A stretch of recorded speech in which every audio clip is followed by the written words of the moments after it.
Alrighty, how's it going, Mets and overall baseball fans? Thank you guys all so much for chiming in for the latest episode of Believe in Queens. I think it's episode 47. Myself, Wardy, you guys know here on YouTube. That is Joe Sorrello, and that is Anthony Recker. We are finally all together. When was the last time that we did an episode, all three of us? I feel like it's been a hot minute now. Probably, I think episode 43.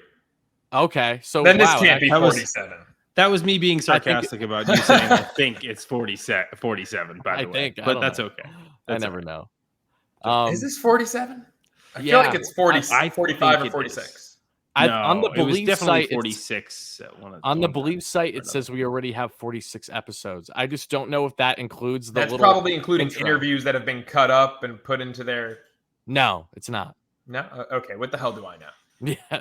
Nothing, apparently. Apparently. Anyways, we have a fun episode today because, guys, baseball is back. The Mets officially reported spring training, that being pitchers and catchers, that being February 15th here. And then 5 days from now, the entire squad will finally be working out and practicing together before they get set for their first bulk of games that I think, again, believe start around February 24th, February 25th range is when the first spring games of the year happen for the Mets. So in today's episode, we're going to just be deep diving everything that you need to know, giving a complete breakdown and preview of this spring for the Mets, the new guys in town, how they're looking, what should we be looking out for, especially here in spring as fans and just spectators overall, where are the latest updates and news and rumors, all that fun stuff and play to get into. But before we do, I, of course, have to let you all know that today's show is brought to you by BetOnline. BetOnline is your number one source for all your sports betting needs. So make sure you head over to betonline.ag using promo code BELIEVE at BLEAV. That way you get yourself a 50% off welcome bonus. BetOnline, it's where the games begin. Now, folks, let's officially let the show begin. And we also will be getting plenty of comments, hopefully, towards the end of the show for our live viewer questions here on YouTube in the live stream. So appreciate everyone commenting. Make sure to smash that like and subscribe on, means a lot. So, guys, baseball's back. And I got to say, it felt really nice today. I know that I'm not at Port St. Lucie at the moment, but just residing in Pennsylvania, it was beautiful, high 60 today. It just smelled like baseball was in the air. So it was really, really nice to see the first day for the Mets. Just all the vibes were immaculate as a fan, for me at least. And I hope the same for you guys. But overall, heading into spring, what are some things that you guys look forward to? Joe, let's start with you from a fan perspective. And then Rec, I want to hear it from player perspective. Yeah, I mean, from a fan perspective of which player I want to see, to me, it's pretty obvious. It's Kodai Senga, right? Because you know what you're going to get with Max Scherzer. As exciting as it is that he's finally a Met, you still know what you're going to get from Justin Verlander as a player, as a pitcher, as a competitor this season. Kodai Senga is the great unknown, right? This is the guy who, at his floor is probably a number 4 caliber starter, like a guy with a 3.8-ish ERA. At his peak, at his ceiling, could be the third ace on this team. So he's the guy. Look, spring training doesn't mean a whole lot to me.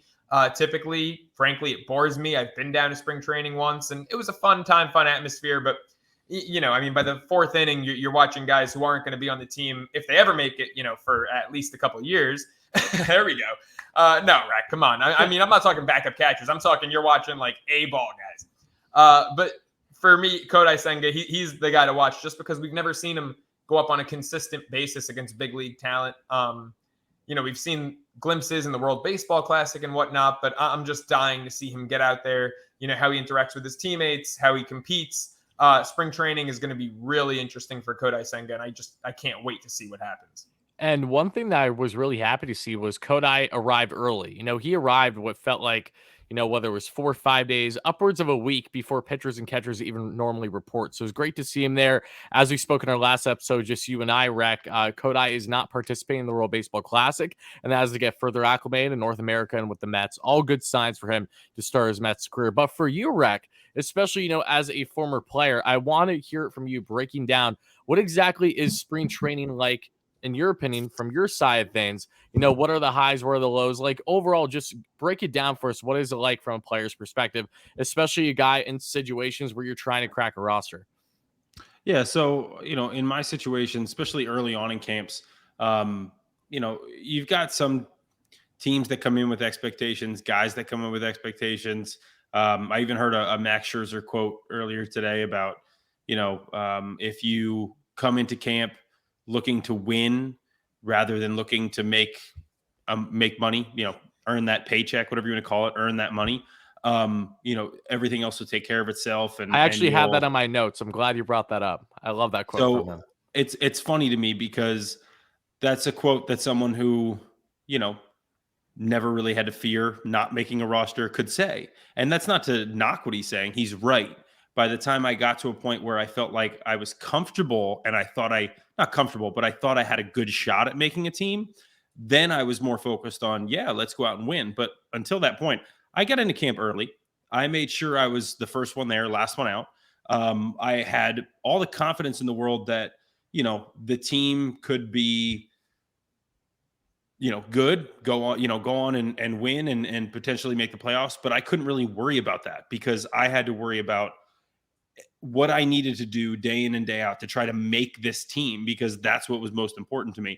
So I came in with lots of, positive energy. I came in with a lot of, just hope and just dreams of, being able to make the squad, break with the team, yada, yada, yada. And so it was always a good time for me. Like the beginning of spring training was always very, I was eager to get in there, to start working with the guys, to see what the clubhouse environment feel was going to be like, and just to get to work, just to start down that path. Because once spring training gets going and you're there for 2-3 weeks, you're ready. Like you just start locking in, you get in your routine and you're ready for the season to start. Those last 2 weeks of spring training, you really kind of lock it back in, especially if you're a guy who's a starter and knows they're going to be there and everything. But they can really drag on. Like it just gets to the point. Okay, all right, let's just go up north and start playing meaningful games, because these games don't mean a damn thing and we're just wasting our time. Right. Realistically, you're not, and the pitchers are trying to lengthen out, and that's what it's for. But that's what it can feel like at times as a player. Again, though, you go into it, you have all these different feelings of, for me, like just hoping, praying I can do everything possible to stay healthy and make the roster. And so it's a fun time. It's a great time to get to know your teammates, to be a part of, that, like I said, that clubhouse environment. And I can remember, 2013, 2014 was more about, okay, am I going to make this team? What do I need to do? Doing everything I can, yada, yada. 2015, I felt pretty comfortable, that I would make the team. I shouldn't say that. I didn't. And then about a couple weeks in, I remember Bob Guerin basically saying, "Hey, Rick, when we go up north, blah, blah, blah, blah." And oh, okay, Bob, like, I guess I'm going up north. Great. Like, Hint, hint. I didn't Love know, it. but I appreciate that. At least I can sleep a little better at night. So, like that year, I remember really feeling out the clubhouse and how we were coming together and feeling that, look, like this, it felt different. It felt very different from 13 and 14, whether that was just my experience or the team experience, and the fact that we were going to be a better team. Make of it what you will, but it was definitely a different time, and it was a very exciting time. And then 16, I went to Cleveland, and I'm a part of that, kind of clubhouse, and I could tell that they were going places, when I was in that atmosphere in their spring training. And it's funny how you can kind of pick up on things like that just in spring training as a player. If you're observant and you kind of look around, know what's around, and you get that vibe from your teammates. Reck, what was the biggest difference in 2015? Because I mean, that season, it's not like it was, like last season, like 2022, where start to finish, the team was a juggernaut, bar a few games in September. First half, the team was, they started hot as hell in April, and then really came back down to earth, May, June, July, up until the trade deadline. So what felt so different, in March, and maybe led to, God, that was my first year working for the Mets. And I remember that opening homestand. Did we lose a game? Did we sweep the entire homestand? April was insane in 2015. I want to say, I don't remember exactly how we started out the year. I know we started out hot, like won like the first 5-6 games, whatever it was.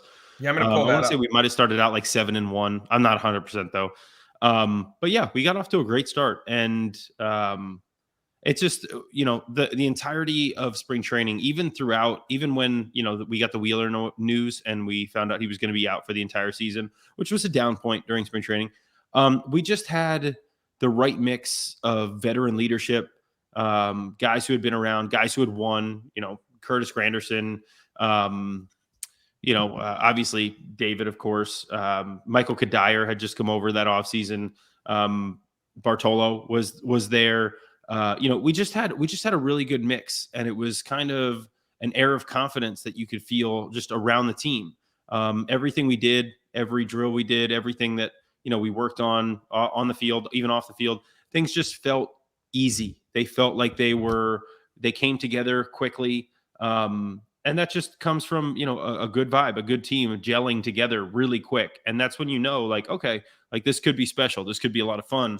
Of course, things happen throughout the course of the season, and we had a couple injury issues, a couple performance issues that popped up, throughout the course of the season, and we struggled, and so our performance struggled.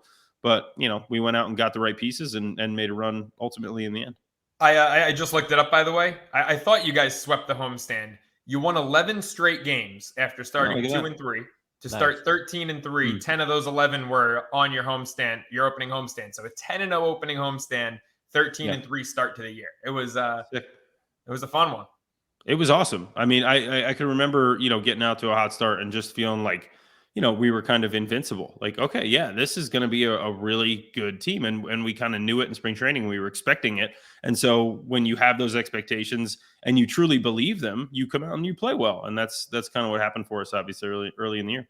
And did you know, and I'm sorry, Wardy, I'm going to toss it to you after this, but Reck, did you know even before that spring in 2015, like the way you guys, I don't know if you recalled, do you remember how you finished 2014 that season? Like it was a lost season. You guys were eliminated. But September, you guys were hot as hell. Yeah. No, and how much things like that help. Yeah. I mean, look, I don't know how much rollover you can necessarily count on, because we've seen Septembers, be kind of aberrations in the past.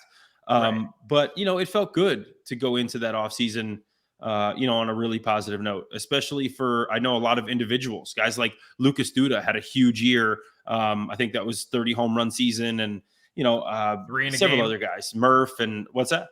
Duda had 3 in a game, and no one remembers it because Wilmer was crying. Well, that was 15. Yeah. But look, it was just a really, really fun end of the season. Having a guy like Curtis Granderson around, obviously really helped because you go throughout the course of a season where things don't go your way, but towards the end of the year, he stays on a level playing field, and everybody just kind of follows his lead. And then we end up, playing well towards the end of the year. So no, that felt really good.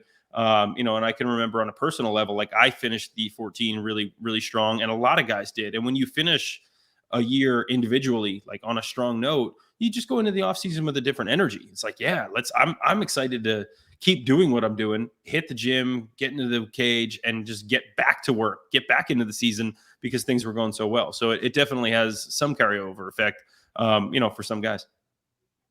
All right, Wardy, I'll shut up and let you get back in. No, this is great. Again, heading into the episode, I said, I wanted Reck to share everything, right off the riff regarding spring, just, his personal experiences. So that was awesome.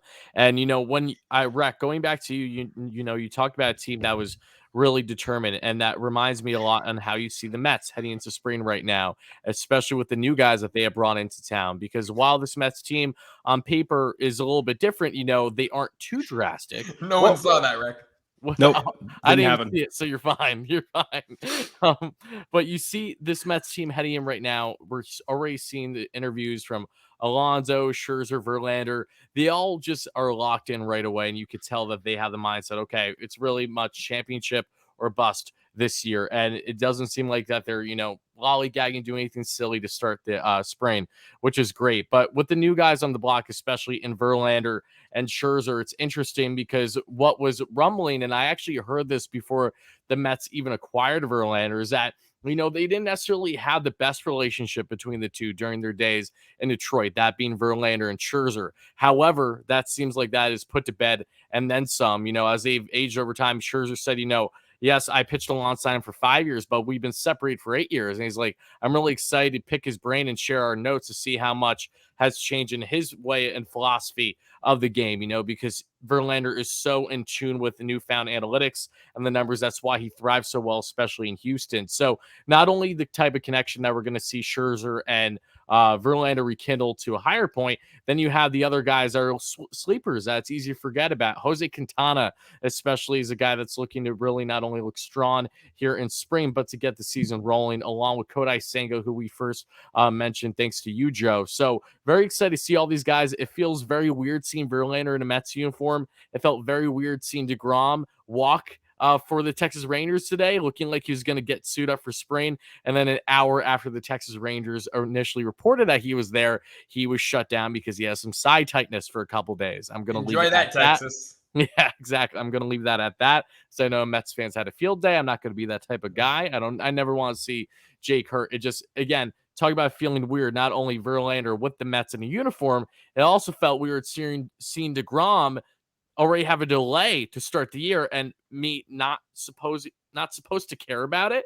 Like the amount of days I've spent on and on concerned about Jacob DeGrom for reasons like this to now not. It's quite the adjustment. It is a new age Mets in that way, if you will. But when we look at not only new age with the team right now, you also have to look at the new rules. And as you sent in the chat before we started going live, Joe, the bases in which Jose Altuve was on, I joked and I said that was me, which was pretty funny. But you see the bases, and Buck made note of them, just how different they look. And that's just one of many different rule changes that are going to have an impact that we're going to see on full display this spring for this Mets team. I mean, did you guys see them side by side?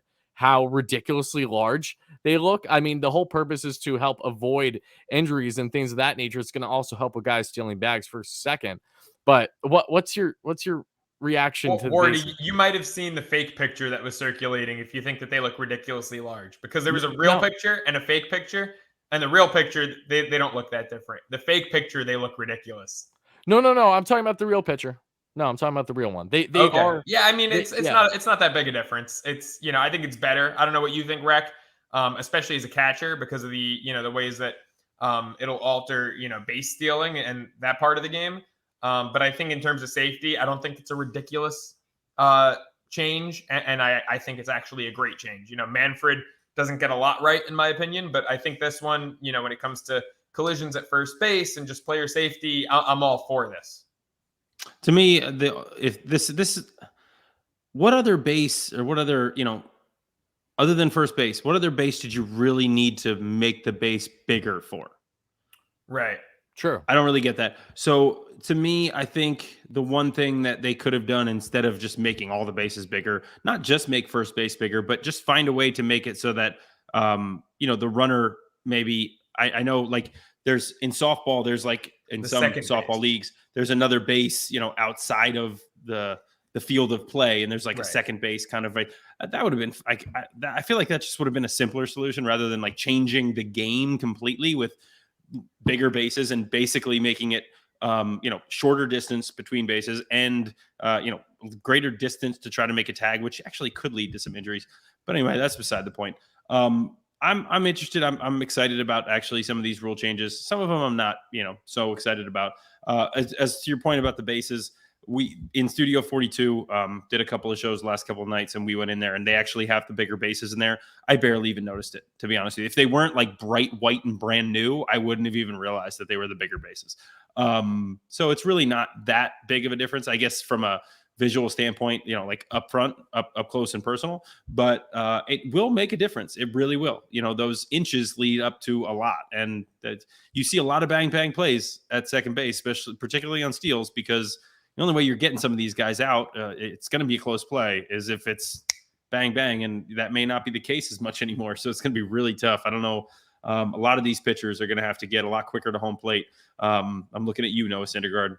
You're not with the Mets anymore, but my goodness, 175 to the plate ain't going to cut it, guy. No chance. So not when every inch matters, which it always does. No. Happy Valentine's Day. Every inch matters. Happy Valentine's Day. And staying on topic. Okay. Staying on topic of this, with runners on first going to second, that's another rule change, right? Pitchers are only allowed to toss to first base, I believe, 2 times. Correct me if I'm wrong. It's very limited for what pitchers can do now. You can only disengage from the rubber twice. Yeah, that's crazy. A third time you can disengage, but you have to get an out. If you do not get an out, it's a balk. The runner advances a base. Gosh, yeah, that's going to be a game changer. I think a lot. Not So only even that, just stepping off the rubber, like if I'm looking in, if I'm the pitcher and I'm looking into home plate, trying to get the sign, I'm having a tough time. The clock's winding down and I just want to reset the clock and I step off. That's one disengagement. Like it doesn't even have to be a pick. And I think that's what people don't even understand. And there's going to be some issues with that because there are times where there's communication issues between the pitcher and the catcher, the pitcher and infielders, like everything. Yeah. And it's like, what if I disengage and it has nothing to do with the clock or with, me trying to pick a runner off and so that can, I don't know. I'm interested to see the way it plays out. The pitch clock, in my opinion, I get the advantages, but it's going to create some bad problems in big moments of games. Yes. And then when you tack on the fact that you can only disengage twice before a third time, in which case you have to get out, that's going to be, I don't know, that's brutal, man. Because if I'm a runner and I know I got a lefty out there who likes to read, who likes to bring the front leg up and, come over to first based off my movement, I'm going to fake like I'm going and see if I can get him to try to pick at least once or twice. Right. And then I'm taking off first move because I've already done it to you twice. If I get you to do it again and I get back safe, I know I got the bag. You're not going to pick off again. I'm gone. And so I don't know. It's going to be interesting to see the way it plays out. So, it is interesting because I actually like the pitch clock itself, but the disengagement rule is kind of ridiculous, especially because we saw last year how many issues there were with PitchCom. Now, whether or not the league cleans up some of them, I don't think it's going to be a flawless system this year. And, when you take into account the pitch clock running down, and sometimes the pitcher's got to run through the signs again, whether or not they're just not on the same page as the catcher, whether they're given actual signs, or whether they got the pitch comment. If it's a loud stadium, they can't hear it. And, when there's that miscommunication, you have to step off. So now you're running you're working with a 30-second pitch clock, right? It's 30 seconds. 15 seconds with nobody on base, 20 with somebody on base.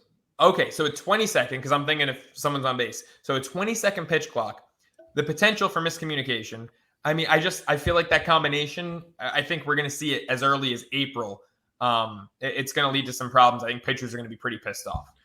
I think it's going to be very sloppy in spring, right? Everyone's going to be trying to get adjusted and acclimated, try these things out. But heading into April too, like the whole point of a lot of these things is to make the games shorter, right?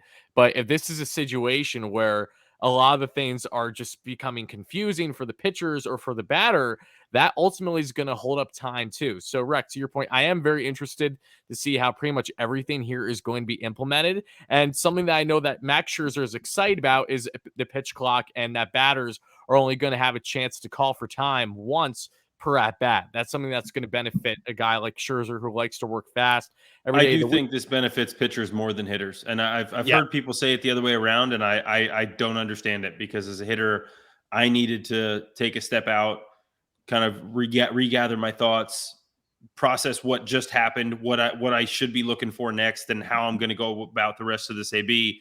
Because with the amount of information you're given nowadays, I don't know how guys do it any other way, unless you're just naturally superiorly gifted in the game of baseball, which there aren't very many of those within the game. The only way I think it won't benefit pitchers are guys, honestly, like Chris Bassett, because when the initial rule changes were, said to be implemented, when I think about Bassett and his game, for example, he just works that slow pace a lot of the times. He can't be head shaking to whether it's going to be Jansen or Kirk, 10 times per at bat. It isn't going to work like that. And Steve Traxel-esque for some of the older Met fans in the group who remember Trax from the early 2000s. 45 seconds in between pitches minimum. Oh my God. Steve would visualize every pitch before he threw it. I mean, look, it's one thing pregame. I'm sure. Did you do some visualization and some stuff like that of situations? Yeah, they taught it to us in Oakland in the minor leagues. It was part of everything we did. Yeah. Right. And I'd be there taking my pregame shower in the morning, thinking about all right, this situation, I'm going to throw this pitch. If I get this situation, but on the mound, visualizing every pitch. Too much. It was a lot. I would have had brain fatigue. That would not have. And there were some seasons Traxel had where it was I don't know what you were visualizing, but obviously it didn't materialize much. Oh, man. I also wanted to mention to you guys because previous episodes when we've highlighted for spring, especially third base, emphasize how Brett Beatty is going to get a lot of playing time there with Escobar at the World Baseball Classic and Mark Vientos. I do just want to mention that Mark Vientos is not going to the World Baseball Classic. The initial belief is that he was going to be representing Nicaragua. That is not the case anymore. So, pardon me, Eric Chavez has been spending extensive time so far early spring already with the likes of Escobar as the veteran, but then Vientos and Beatty, because now he can, especially because he's not in the hitting coach role and the bench coach role now behind Buck to really help them out with their defensive work there at third. But yeah, what an asset that guy's going to be, man. I Very. mean, he's he was a great third baseman before he started having some back problems and some issues health related. He was, I mean, probably the best in the game at the time, multi-time Gold Glover. I mean, he was fantastic.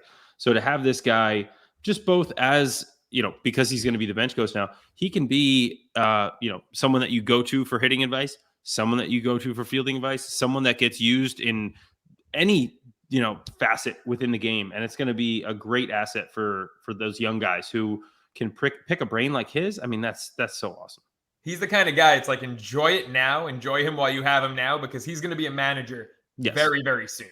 So enjoy 1-2 years tops. You've got a hitting coach, Gold Glove fielding caliber coach, and an assistant manager, essentially, is what the bench coach is, all in one. Just, I really hope this Mets team, whether it's the coaching staff, obviously, or the roster itself, and I guess it comes with being the oldest or one of the oldest teams in baseball, a lot of great minds to pick on this team. So when you look at spring training, like how much time, when you were younger in your Oakland years, how much time would you spend? Were you the kind of guy who was like, oh, I don't know if I should go up to that guy. I don't know if I should bother him. Or would you be picking the brains of Verlander, of Scherzer, of Chavez? Like, what would your approach be as a young guy in spring? I wish I asked more questions. I was definitely the person who was very intimidated, didn't know if I should be doing that, didn't want to get, I didn't want to be causing issues in the clubhouse. This is the last thing I wanted to do, like going up and bothering people and then be like, get this douchebag out of here. Like I couldn't even take that shot. Like I was a nobody. So I didn't want to be that guy. That said, like I learned so much throughout the course of my career, and that asking questions is never a bad thing. It's never a bad thing to go up and just pick anyone's brain. I mean, if they want to tell you to go F off, that's fine. Like, don't worry about it. Just go ask the next guy. Like, who cares? Because that's really the only way you learn. I learned that. I can't say I learned it any more than Manny Ramirez watching me in the cage and then asking me questions about what my approach was and what I was thinking or how I was doing something. Not to try to teach me something, literally because he was trying to learn from me. And I was like, dude, no. when was this? 2012 with the A's. He was it was after his suspension. He came back.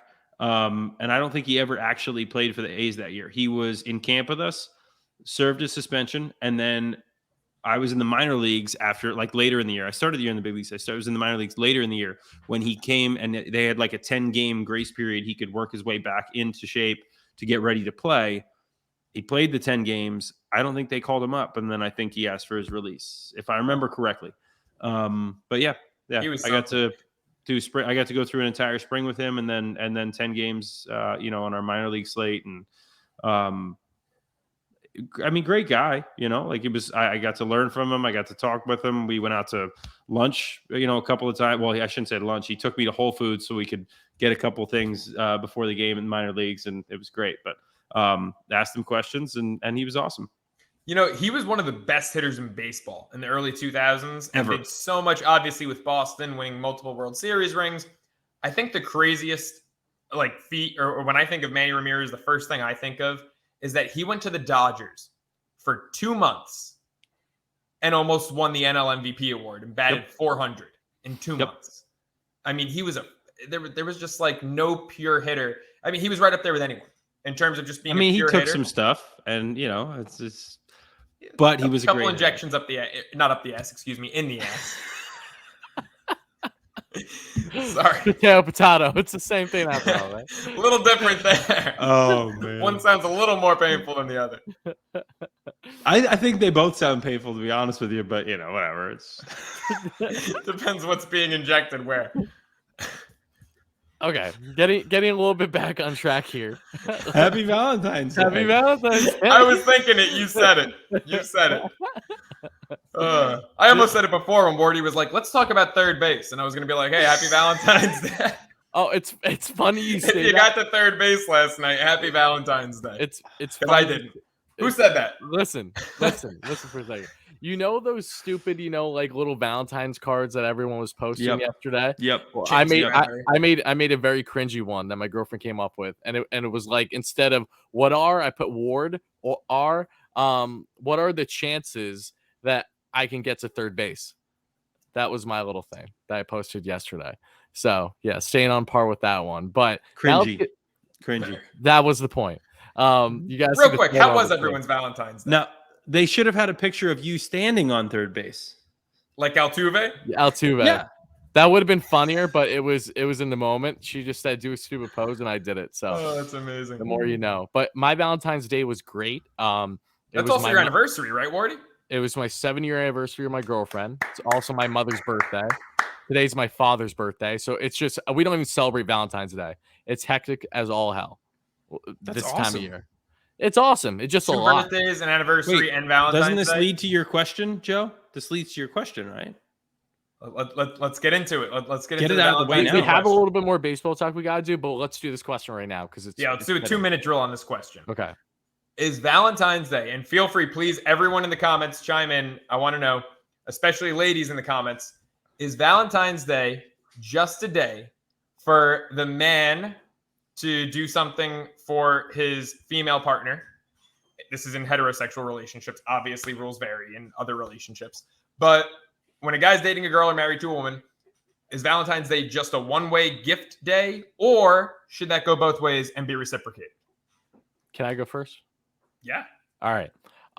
My girlfriend actually just brought this up earlier, and she is the type where she feels it can be both ways. Like, for example, she bought her, just for being sweet, she bought her mom flowers for Valentine's Day, but she also wanted to get her dad something. So that, for me, I'm just talking partners, though. I'm talking like you and her. Okay. Yeah, for partners, I think it's fine either way. Like, I don't think there needs to be a massive debate. Like, I don't expect anything. If I get anything, it'll just be like some chocolate or whatever, and that's cool. But I've always been like the type where it's like, all right, the guy, like, he expects to kind of go all out for the girl. Like, that's how it's been for me on kind of how I've been brought up. But I'm not opposed at all to an equal relationship. I think that's how all things should be. Both ways. And I'm not even going to hesitate. It's both ways. That's the way it is. Like, there were spring trainings, and I can remember this, where I came home from the field and there was like a home cooked meal, like, everything. I mean, she had it all laid out, like ready to go. Boom, babe, you're home. So happy to have you back. Like, and this was literally like early in spring. It might not have even started spring. Like, I would just go to the field and then come back, but she would have it all laid out for me.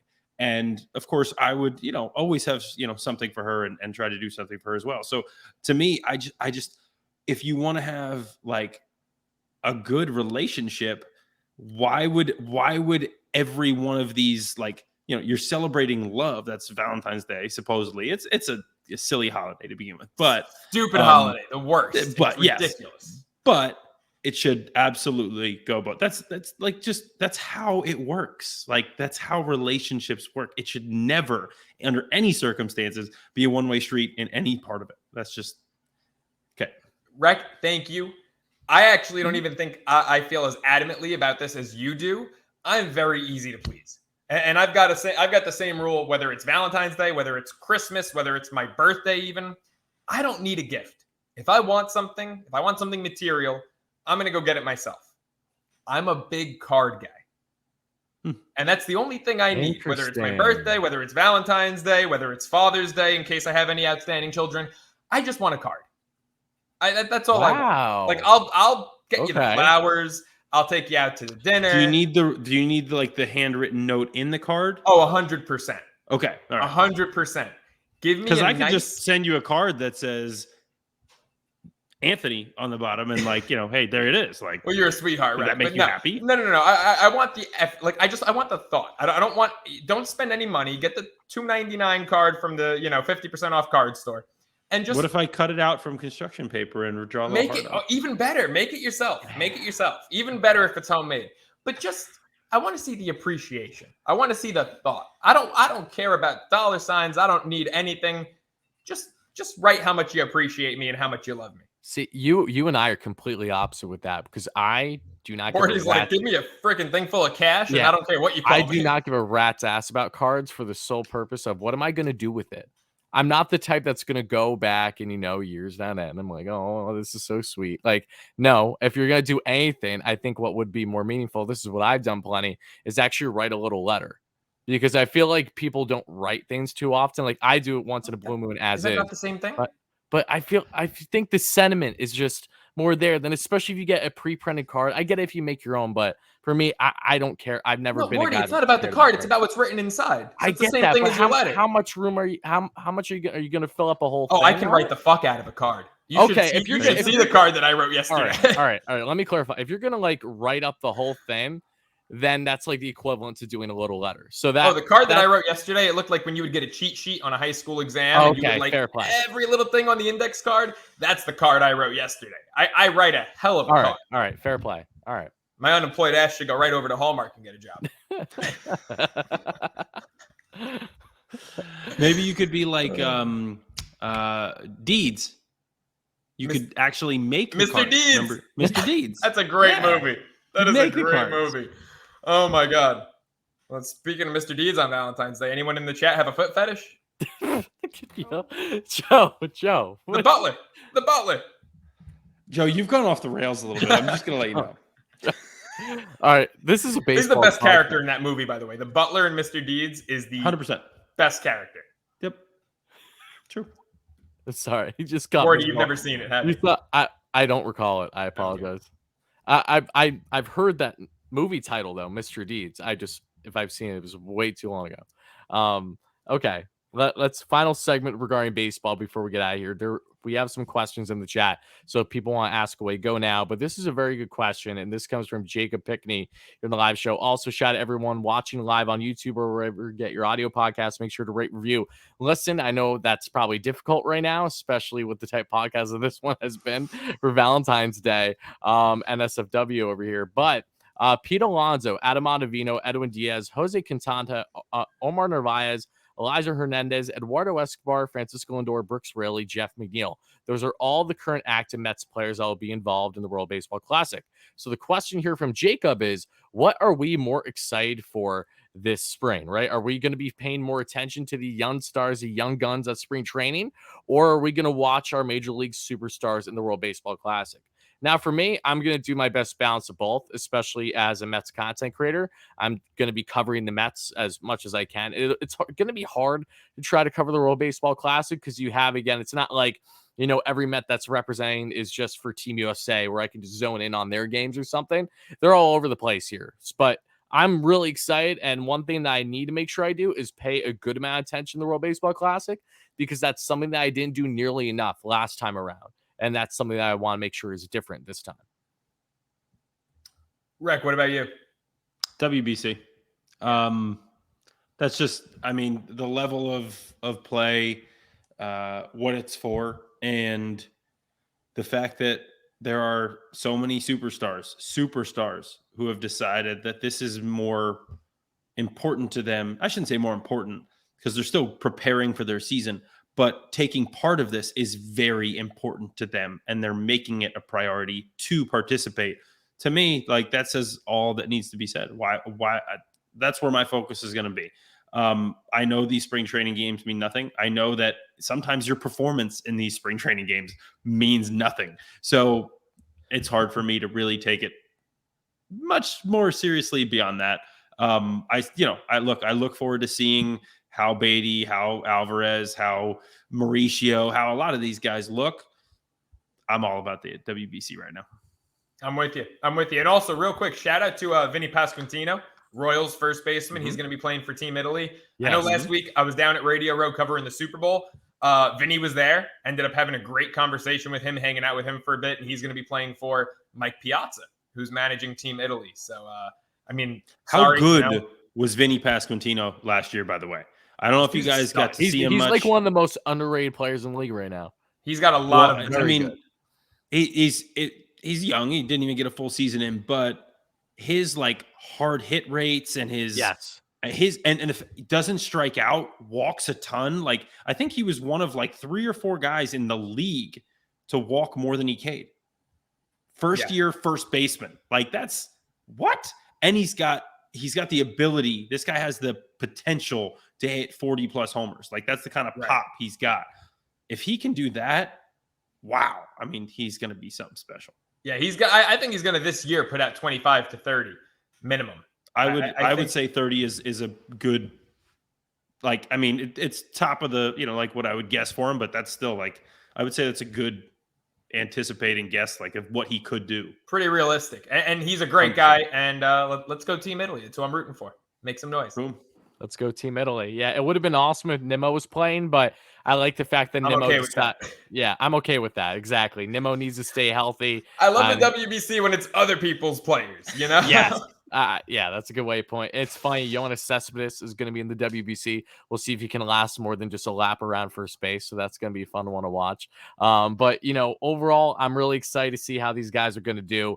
And one final tidbit to get in here before we really wrap things up is we've talked over the past month or so about the Mets do land a lefty reliever. Who could it be? Andrew Chafin, a recent, did sign back with the Arizona Diamondbacks.